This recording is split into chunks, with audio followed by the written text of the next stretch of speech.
Hi guys අපි අදත් ඔයගොල්ලොන් එකතු කරගෙන යන්න ලෑස්ති වෙන සීගිරිය ගල පර්වතයේ මුදුන තියෙන විශාලතම පොකුණ බලන්න. ඉතින් අපි පොකුණට උඩින් තමයි මේ වෙලාවේ ඉන්නේ. ඉතින් ඔයගොල්ලන්ට පේනවා ඇති පහළ බලපුවාට පස්සේ ඔන්න ඔය විදිහට තමයි පරිසරය පේන්න තියෙන්නේ. ඉතින් අන්න ඔය මම වීඩියෝ එක zoom කරලා පෙන්නනවා. උතන අලුතින් හොයාගෙන තියෙන විදිහට අපි තොරතුරු දැනගත යුතු පොකුණක් තමයි කලින් තිබිලා තියෙන්නේ. ඉතින් නාන තටාකය තමයි ඔයගොල්ලන්ට ඔය දකින්න හම්බ වෙන්නේ විශාලතම පොකුණ සීගිරිය ගල මුදුනේ තියෙන. ඉතින් අපි ලෑස්ති වෙන්නේ හිමීට පහළට බහැලා බලන්න. ඉතින් අපි එතකන් බලමු. ඉතින් අපට සුන්දරත්වය විඳින ගමන් පහළට බහිමු. ඔයගොල්ලන්ට පේන විශාල පඩිපෙළක් හම්බ වෙනවා අපිට. ඉතින් තනි ගලෙන් නිර්මාණය කරන ලද පඩිපෙළක්. ඉතින් මේ පඩිපෙළ දිගේ තමයි පොකුණට බහින්න පහසුයි මේ අපි ඉන්න තැන ඉඳලා. ඉතින් අපි එහෙමනම් පහළට බහැලා බලමු ළඟටම ගිහිල්ලා. ඉතින් අපිට දැනගන්න හම්බ වුණ විදිහට මෙතන වැඩ කරන කට්ටිය ඉන්නවා. ඉතින් ඔයගොල්ලන්ට මුලින්ම දකින්න හම්බ වෙන වීඩියෝ එකේ ඉතින් වැඩ කරන කට්ටිය ඉන්නවා. ඉතින් අපි එයාලගෙන් අහපු විදිහට එයාලා කියන විදිහට ඉතින් අඩි 10ක වගේ ගැඹුරක් තමයි මේ පොකුණේ තියෙන්නේ. ඉතින් ඔයගොල්ලන්ට පේනවා ඈතින් දිස් වෙන පොකුණ. ඒ වගේම අපට පරිසරයේ පේන විශාල වැව් රාශියක් ඉතින් සීගිරිය ගල වටේටම ඇවිදිද්දී අපිට පේනවා ඈතින්. අපි ඒව ගැන ඉදිරියට කතා කරන්න සූදානමින් තමයි ඉන්නේ. ඉතින් අද අපි අද වීඩියෝ එකෙන් ලෑස්ති වෙන්න ඔන්න තියෙන පොකුණට බැහැලා පෙන්වන්න තමයි. ඉතින් පොකුණ ළඟට ගිහිල්ලා ඔයගොල්ලන්ට පෙන්වන්න තමයි ලෑස්ති වෙන්නේ.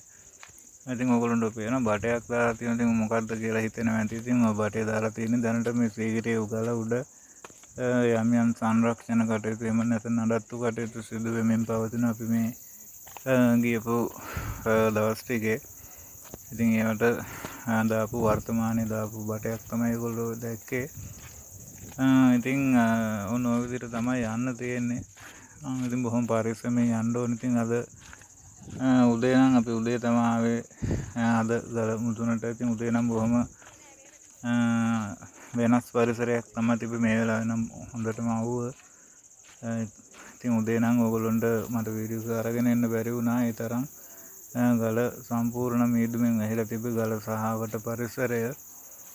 ඉතින් මේ වෙද්දී ඒ පරිසර රටාව බොහොම වෙනස් වෙලා තියෙන්නේ. ඉතින් ගොඩක් අවුව. ඉතින් අරගෙන දැන් සීගිරිය ගල උඩට එනවනම් ඉතින් කුඩයක් එහෙම අරන් ආවට කමන්නේ. මොකද වෙලාවකට වහිනවා.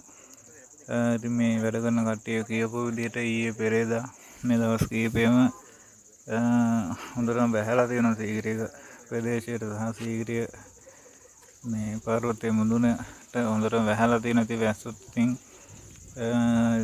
පොඩ්ඩක් දෙමෙන්න වෙනවා කුඩයක් එහෙම නැති වුණොත්. ඉතින් එමන් නැත්තම් මම ඔයගොල්ලන්ට එදා කලින් වීඩියෝ එකෙන් අරන් ආවා. ඉතින් වැස්සට චුට්ටක් මුවා වෙලා ඉන්න පුළුවන් තැනක් ගැන. ඉතින් ඒ වගේම මම ඔයගොල්ලන්ට ඉදිරියට පෙන්නන්නම් මේ සීගිරිය ගල උඩ තියෙනවා. ඉතින් වැස්සකට පොඩි ළමයෙක් තියනවත් ඉතින් පොඩ්ඩක් ඉන්න පුළුවන් තැනකුත් තියෙනවා. පොඩි කූඩාරමක් වගේ තැනක්. ඉතින් එතෙන්ද ගිහිල්ලා ඉන්න පුළුවන්. ඉතින් එතන කාර්ය මණ්ඩලයේ වැඩ කරන කට්ටිය ඉන්න. ඉතින් පොඩ්ඩක් කතා බහ කරලා ඔයගොල්ලන්ට අවශ්‍ය නම් ඉතින් එතන චුට්ටක් ඉන්න පුළුවන්. ඉතින් ඔයගොල්ලන්ට පේනවා ඇති මම දැන් මේ තියෙන විශාල පොකුණ එහෙම නැත්නම් මේ නාන තටාකය අපේ කාශ්‍යප රජතුමාගේ නාන තටාකය ඇත්තටම කිව්වොත්. ඉතින් එතෙන් ඇවිල්ලා ඉන්නේ. ඉතින් එතෙන් ආවට පස්සේ ඔයගොල්ලන්ට පේනවා දැනට වර්තමාන ඉතින් ඔය බෝඩ් එකක් දාලා තියෙන්නේ. ඉතින් මේකට බහින්න යන්න එපා. අඩි 10ක් 15ක් ගැඹුරයි කියලා තමයි කියන්නේ.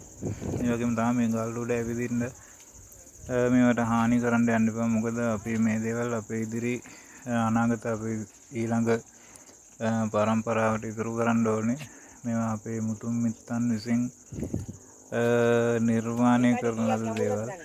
ඉතින් ඒ වගේම අද වෙන විටත් සෑහෙන පිරිසක් ජීවත් වෙනවා. මම හිතන්නේ අඩි 10ක් රටට විදේශිකයන් බොහොම විශාල ප්‍රමාණයක් ඉතින් මේවා බලන්න එනවා. ඉතින් මේ දේවල් අපිට නිදන් වගේ තමයි. ඉතින් ඇත්තටම මම කලින් වීඩියෝ එකක් කිව්වා. ඉතින් මේක තමයි මේවා අපිට අපේ රටේ තියෙන නිදහන. ඒ කියන්නේ අපි මේවා වලින් අපි මුළු රටම ජීවත් වෙනවා. ඉතින් එක්කෙනෙක් දෙන්නෙක් නෙමෙයි අපි නිදානයක් තිබුණා කවුරු හරි හාරලා ගත්තොත් ඉතින් ඒකෙන් එක්කෙනෙක් එහෙම නැත්නම් පවුලක් තමයි ජීවත් වෙන්නේ. ඉතින් මේවා එහෙම නෙවෙයි. මේ මුළු රටම ජීවත් වෙන මේ වලින් විදේශික ආදායම එනවා.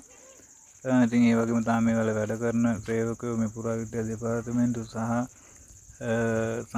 මේ කල්චරල් ෆන්ඩ් එක කියන්නේ මධ්‍යම සංස්කෘතික අරමුදල යටතේ තමයි මේ දේවල් නඩත්තු සහ සංරක්ෂණ කටයුතු සිද්ධ වෙන්නේ. ඉතින් සේවකයෝ 1000කට ආසන්න ප්‍රමාණයක් මේ තීගිරිය ගලට අනුයුක්ත සේවය කරනවා. ඉතින් එතකොට ඔයගොල්ලෝ හිතන්න පවුල් 1000ක් විතර නඩත්තු වෙනවා මේ ගල නිසා. ඉතින් ඒකයි මම මේවා නිදන් කියලා කියන්නේ.